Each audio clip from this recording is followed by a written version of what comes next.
In the vast tapestry of World War II aviation history, the limelight often shines on fighter planes and bombers, while the quieter heroes of the sky linger in the shadows. Among these unsung warriors is the Waco CG-4, a glider that carried the weight of strategic transformations on its wings. Known as the Hadrian in British service, the CG-4 was pivotal in a variety of airborne operations, ferrying troops and crucial equipment directly to the front lines in a manner that was both innovative and daring. This often overlooked aircraft played a significant role in altering the landscape of military engagements, proving that air power was not only about might, but also about creativity and strategic finesse. The genesis of the Waco CG-4 is rooted in a specific and urgent need of the U.S. Army during World War II, an effective glider capable of transporting both troops and cargo. In the early 1940s, as the war intensified, the U.S. military sought ways to enhance the mobility and efficiency of its airborne forces. The traditional methods of parachuting soldiers into combat zones were fraught with challenges, from the dispersion of troops to the vulnerability of supply lines. A glider, silent and capable of carrying entire platoons or substantial equipment, offered a solution to these issues. Enter the Waco Aircraft Company, an American manufacturer with a solid reputation for building robust civilian aircraft. Tasked with creating a glider that was not only effective, but also conducive to mass production, Waco engineers developed the CG-4.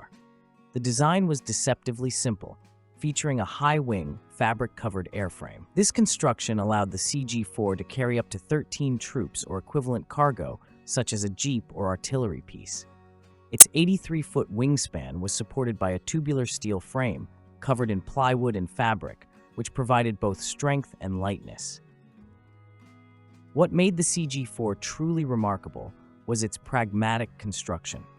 Unlike complex and costly military aircraft, the CG-4 could be constructed using non-strategic materials and unskilled labor, which was crucial given the wartime resource constraints.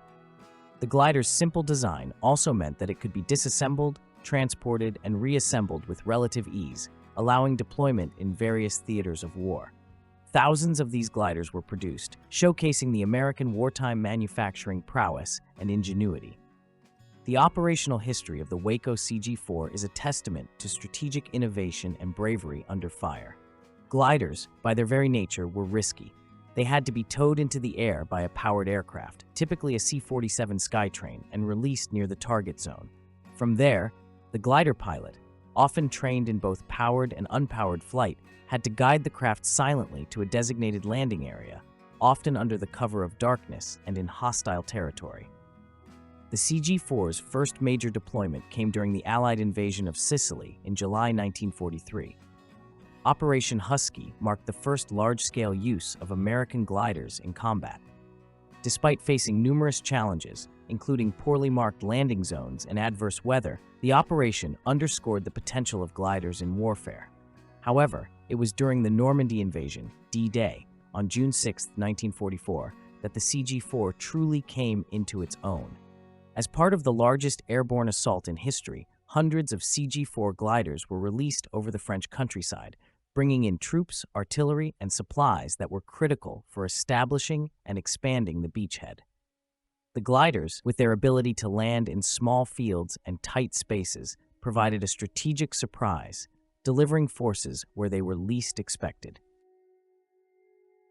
Another significant operation was Market Garden, the ambitious but ultimately ill-fated attempt to secure key bridges in the Netherlands in September 1944. During this operation, CG-4 gliders played a crucial role in delivering troops and equipment behind enemy lines. Despite the operation's mixed results, the performance of the CG-4s was a highlight, demonstrating their reliability and the bravery of their crews. The perilous nature of glider missions cannot be overstated.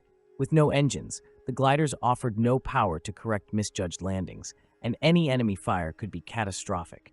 Yet, the CG-4 facilitated the swift and silent insertion of forces into contested areas, often turning the tide in favor of the Allies during critical operations. The gliders' ability to deliver sizable numbers of troops and equipment efficiently and silently continued to underscore their strategic importance throughout the war. The legacy of the Waco CG-4 extends beyond its immediate tactical value in World War II. Its contribution to airborne operations marked a significant evolution in military strategy and demonstrated the viability of gliders in warfare. The CG-4 pioneered a mode of military engagement that emphasized surprise, stealth, and mobility, principles that remain at the core of modern airborne operations. The success of the CG-4 glider demonstrated to military strategists the potential of integrating airborne strategies with ground and air operations. This integration allowed for a new level of tactical flexibility, enabling forces to be deployed rapidly and effectively behind enemy lines. Such tactics have since evolved, but remain rooted in the principles showcased by the CG-4. Even as technology advanced and helicopters and other aircraft began to take over the roles that gliders once played, the lessons learned from the CG-4's operations continued to influence military doctrine and training. Beyond its military impact, the CG-4 also left a legacy in the field of aviation technology and manufacturing.